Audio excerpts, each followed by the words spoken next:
SC এবং ST বিরোধী। এবার কেন সেটা প্রকাশিত হচ্ছে দেখুন। এই যে দেশের রাষ্ট্রায়ত্ত সংস্থাগুলো বলুন, প্রফিট মেকিং বডিগুলো বলুন, যেমন রেল বলুন, কয়লা বলুন, এয়ারপোর্ট বলুন, এই সবগুলো প্রাইভেটাইজেশন হচ্ছে। স্বাভাবিকভাবে যখন প্রাইভেটাইজেশন হবে তখন রেলের মধ্যে এসসি এসটি ওবিসি ক্যাটাগরির লোকদের রিজার্ভেশন প্রথা থাকবে না? সর্বক্ষেত্রে রিজার্ভেশন প্রথা থাকবে না? এবং আরএসএস এবং বিজেপির চিন্তা ভাবনা এই যে তফসিলি জাতি, তফসিলি উপজাতি যারা সংরক্ষণের আওতার মধ্যে রয়েছে তাদের কাছ থেকে এই জিনিসটা কেড়ে নিতে হবে। আজকে লড়াইটা কার বিরুদ্ধে? আমি তিপ্রাসা জনগোষ্ঠীর কাছে জিজ্ঞেস করতে চাই, আপনার আমার লড়াইটা এই রাজ্যে কি ভারতীয় জনতা পার্টির কোন তিপ্রাসার লোক ছিল না যে একজন ছত্তিশগড় থেকে ভাড়াটিয়া করা একজন মহিলাকে এনে প্রার্থী করতে হয়েছে? কত বড় দেউলিয়া এরা!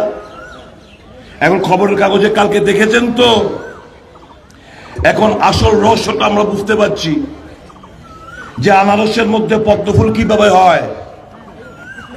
আনারসের মধ্যে পদ্মফুলটা হলো এই কারণে বোন এবং বোনের জামাইকে বাঁচাতে হবে। সম্পত্তি নিয়ে নাকি ছত্তিশগড়ে একটা খুন হয়েছে,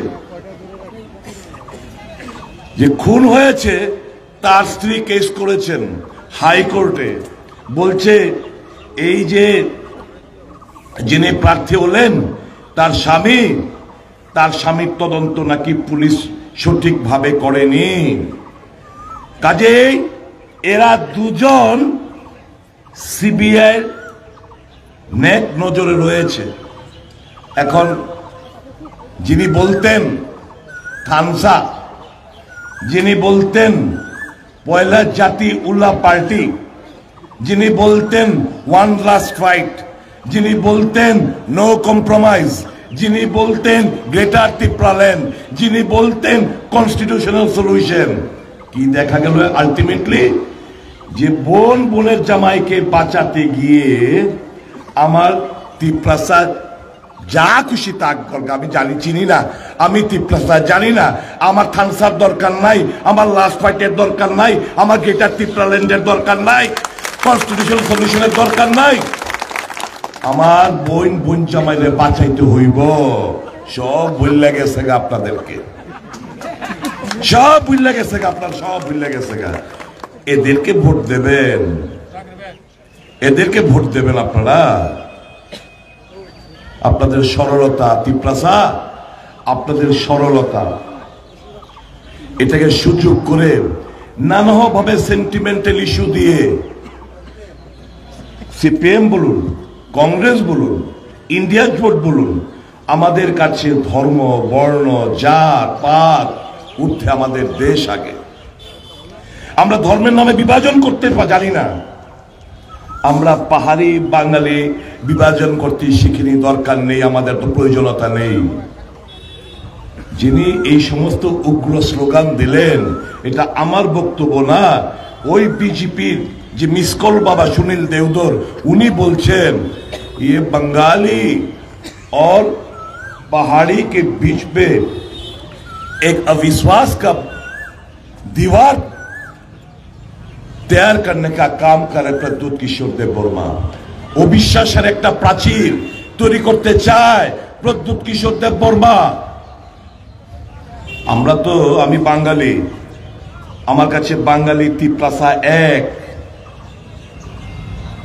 বাঙালিদের তিপ্রাসার বিরুদ্ধে লড়াই, তিপ্রাসা বাঙালির বিরুদ্ধে লড়াই কে লাগিয়েছে রাজ্যে? কার উদ্দেশ্য এটা? শুধু ভোট পাওয়ার জন্য, শুধু আপনাদের ব্যবহার করেছে এরা।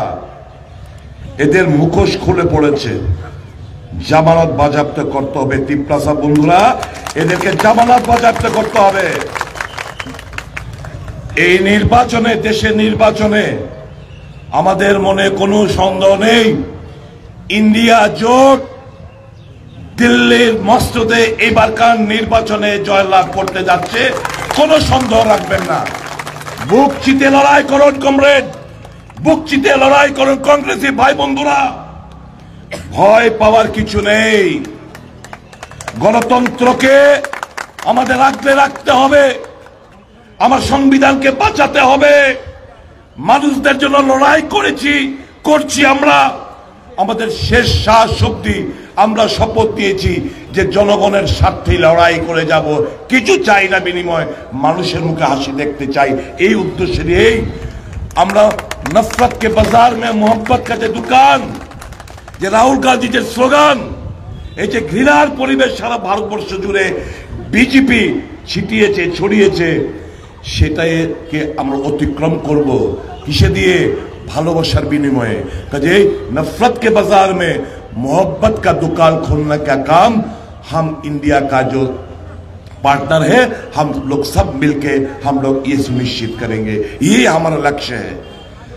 ভারতবর্ষের গণতন্ত্রকে বাঁচাতে হবে, সংবিধানকে বাঁচাতে হবে, বেকারদেরকে বাঁচাতে হবে। এখানে এই রাজ্যের অবস্থাটা কি?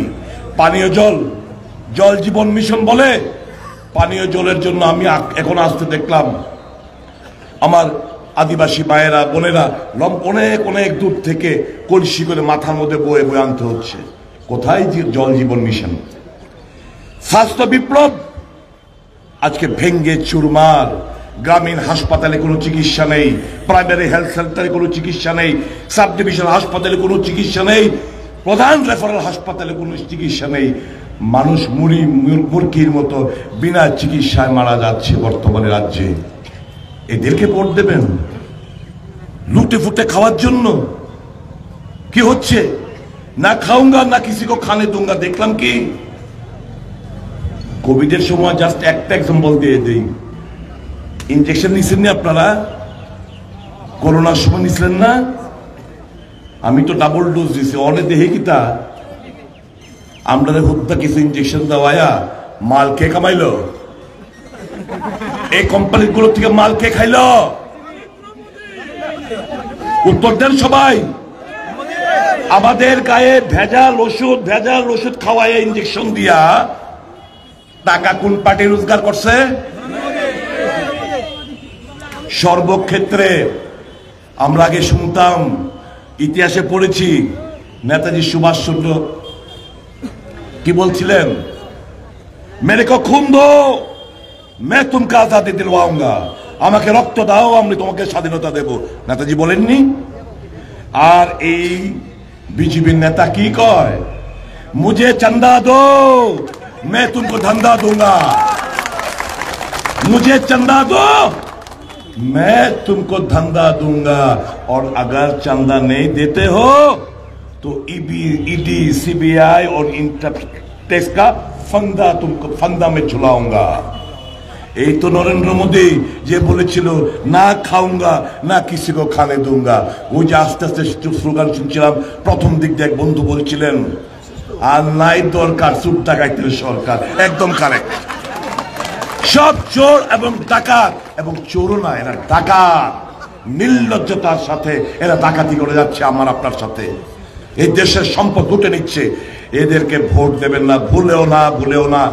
এই যে কটা দিন রয়েছে, আমাদের বিশ্বাস ত্রিপুরার দুটো আসন আমরা জিততে যাচ্ছি আগামী নির্বাচনে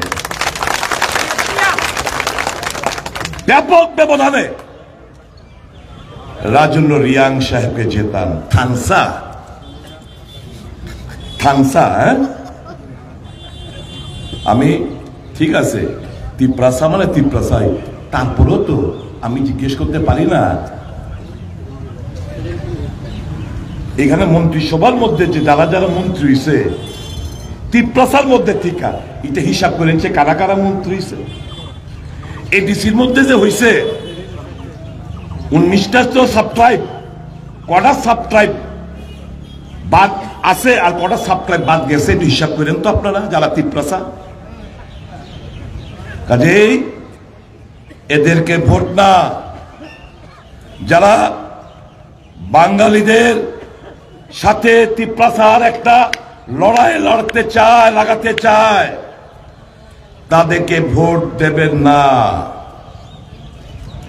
আমি আহ্বান রাখছি উভয় সম্প্রদায়ের কাছে, এরা ষড়যন্ত্রকারী,